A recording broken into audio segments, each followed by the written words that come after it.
In my hands, I have got what, in my opinion, might be the most underrated family of irons on the market in 2026, and arguably the best looking. But history tells me that you, yes you, sat right there, you might go and spend £300-500 more on a set that does just the same, and I want some answers. I'm of course talking about the Wilson Staff Model range, new for 2026. And in this range, we've got the Staff Model Blade, we've got the Staff Model CB, and we've got a new exciting hollow body option in the Staff Model XB. I'm going to take you through each of the models. We're going to get some data, and we're going to finally get some answers about why these aren't in more people's bags. Right, so let's start with the Staff Model Blade, and I really don't know what more people want. This is one of the best looking blades I've seen for a long time. We've got a new finish here, so it's a brushed satin finish. The previous models were kind of high gloss chrome, and they were very shiny, quite traditional in their look. But what Wilson have done here, the first time I saw this, I was taken aback, and every time I look at them since, I'm just so pleased with what I'm seeing. We've also got a really nice blend of old and new. We've got some contemporary stuff like the fonts and the logos, and the writing is quite up to date and quite modern. They changed that shield to get rid of the WS that was in there. And again, that's a really nice look, but we've also got some nods to Wilson's heritage. Don't forget, this is a brand that's won more majors than any other irons.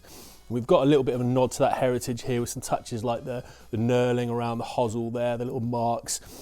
It's just a beautiful looking iron from the in the bag position. I don't really know what more people can want than what we're seeing here. And when we put it down in the playing position, the good stuff just continues. It's quite angular in its profile, but the blade length it's not intimidating. It's small enough to know we can maneuver it and have some workability, but it's not that intimidating. Minimal offset, exactly what I'll be looking for in a blade, and a really thin top line.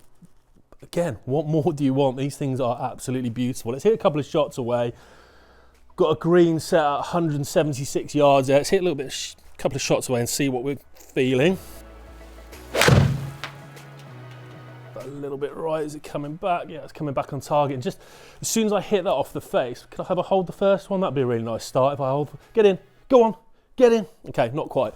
But really nice start. The ball just seems to stay on the face an absolute age. It's that buttery, soft feel you would associate with a blade. Like I said, the ball just sticks on the face for ages. I've been messing around with these a lot before, and the workability, I've been testing them all winter, is absolutely incredible. Now, there's not much in terms of tech to talk about here. Like, it's a forged blade. We've forged out of 8620 carbon steel, which is one of the softest steels available, and you can really feel it through impact. The only bit of tech I want to talk about is they brought through Wilson their fluid feel hosel, where they've saved a bit of discretionary weight in this area and moved out towards a little bit of to the toe to balance the CG a little bit. So Wilson is saying it's one of the more balanced sort of CG location blades on the market. But let's just hit a little bit of another one.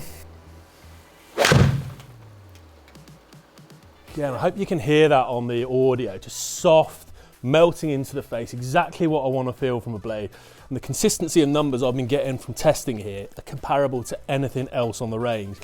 Give me a couple of minutes, I'm going to hit a bit more to increase this data set, and then we're going to move on to the CB.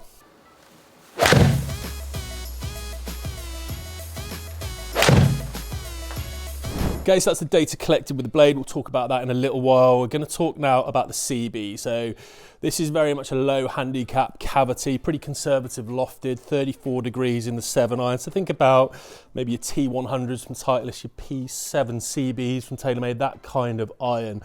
And again, it's just more of the same. The look, sort of in the bag profile, that brushed satin finish is absolutely gorgeous. That blend of old and new. And when you put it in behind the ball, just much the same as the blade, very little offset, but just a touch friendlier. The blade length doesn't look like it's changed hardly at all, but the top line is just a little bit thicker, so it just gives that little bit more sense of you've got some actual mass behind the ball there. So I've tested these products a lot over the winter, so I know what I'm expecting here, but I just want to see if you can pick it up on the audio. Just incredibly soft, again, just melting into that face. Everything about these golf clubs. That's one. Is that going in there stiff? Can I tap that in for birdie? Yeah, I'll take that. Maybe not tap it in for birdie, but you know. But yeah, incredibly soft, exactly what I want to feel. And one thing I do want to point out, the consistency of spin numbers. We'll maybe get to that when we're looking in the data section. It's what we're looking for in blades, and what we're looking for in low handicap cavity irons is predictability, is reliability. People who are buying these irons don't want surprises, don't want flyers, don't want a shot that's just going to pop off and go 5 or 6 yards further than it should. And the consistency I'm seeing throughout these sets is absolutely astonishing. We'll get to price. We'll talk a little bit about that at the end. In terms of set makeup, in the blade, you can get 3 to pitching wedge. In the CB, you get 1 more, so you can get 3 down to gap wedge. If you're someone who wants to play that kind of set wedge in the 50-degree region to bleed into your specialty wedges, you've got that option here. I've said it a million times in this video. What more are you after? Right, the final model in the lineup is a new one this year. This is one I'm probably most excited about, even though I really like those first two, as you could probably tell. This is the hollow body kind of player's distance iron that they've released, called the XB in the staff model. Now, I'm going to pop this little split screen up here and pop the profile, sort of the in the bag profile, up against the blade so you can see what's going on here. And I don't mind telling you, in testing over the winter, when I've been sort of reaching from iron to get comparisons, the amount of time I accidentally picked up the blade compared to this XB is ridiculous. This is how similar and how kind of playery it looks in that profile. But what we've got is that hollow body, the flexing face. It's going to give you a little bit more pop. Now, loft-wise, interesting. You'd think sort of this player's distant market, the 7-iron tends to come in around 30.5 degrees. Shout out to Titleist T250, TaylorMade P790. It's that style of iron, but it's a little bit weaker. So the 7-iron's at 32. And I think that's a really good thing, because a lot of people who are heading into this player's distance category that want flexing faces and so on are a little bit more moderate in terms of their swing speeds. If you start pushing the lofts there in the 7-iron to 30, 29 sometimes, you can have some real problems with peak height and control. So I love that what Wilson have done with this player's distance iron option is just give it a couple more degrees to help get you that launch and the peak height that's going to make them just that little bit more playable. Now, the feel is a little bit different. Obviously, we've got very much a different construction here with hollow bodied, but again, I'm hoping you can pick this up on the audio. In terms of that player's distance category with the hollow body and that flexing face, that's as muted and as soft as it comes. That's gone very, very high, dropping like a stone. Yeah, it's gone a little bit further because we've got a couple of degrees extra help in terms of stronger lofts, but the feel is quite extraordinary from an iron of this ilk. And when you couple that with the aesthetic package that I'm talking about here and everything else we've got on offer,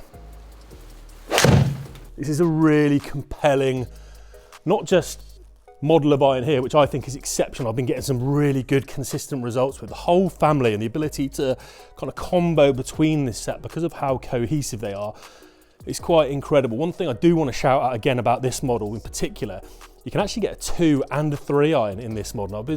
At the Wilson launch event that I went to, I was trying out the 2 iron, and that might well go in my bag as a singular option if I don't end up gaming one of these sets of irons, which I'm seriously considering. The 2 iron, in terms of its profile, in terms of its ball speed and consistency, for me was absolutely exceptional. So that's something to bear in mind if you're someone looking for a utility iron or one of those sort of longer irons to play safe tee shots. That with the staff model XB is really one to have a look at. Right, I'm going to hit a few more of these. We're going to get to the date, and I'm going to pose you some questions.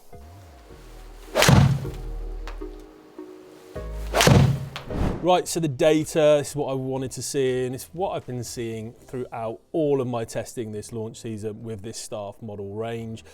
Great ball speeds across the range here. That staff model, the blade, 128 ball speed, 14.6 launch, 6 and a bit of spin, good peak height and going 178 yards.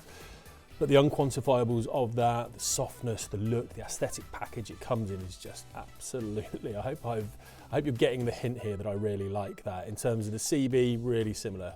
0.2 of a degree more launch, very similar in terms of spin and just a couple yards more of carry.